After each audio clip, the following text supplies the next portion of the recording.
Bom, para a Petrobras é importante para a gente estar atuando mais junto com as comunidades aqui do Parnaíba, entendeu?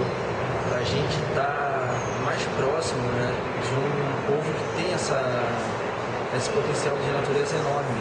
E dentro do nosso gerência de problemas ambientais é isso que a gente quer. A gente trabalha, a gente patrocina iniciativas que visam o desenvolvimento sustentável.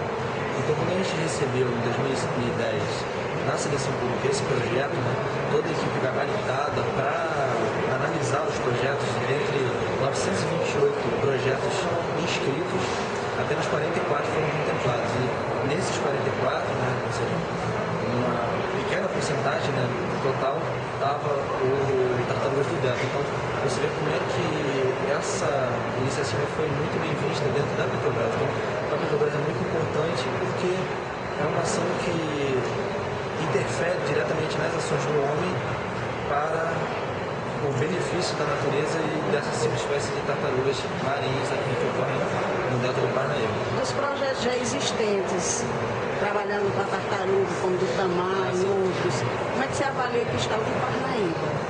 Bom, a gente sempre tem que pensar que é um projeto que vai vir para somar. Então, quando a gente tem esse esforço, né, que a gente acompanha aqui no evento, acompanha com a equipe técnica, esse esforço de ajudar, né, trazer mais informações, mais contribuições para essa espécie mais segmentada aqui no Piauí, né, que é mais dessa região, é muito importante porque eles não competem entre si, sim formam uma rede, e também é isso que a Petrobras está tentando buscar, entendeu?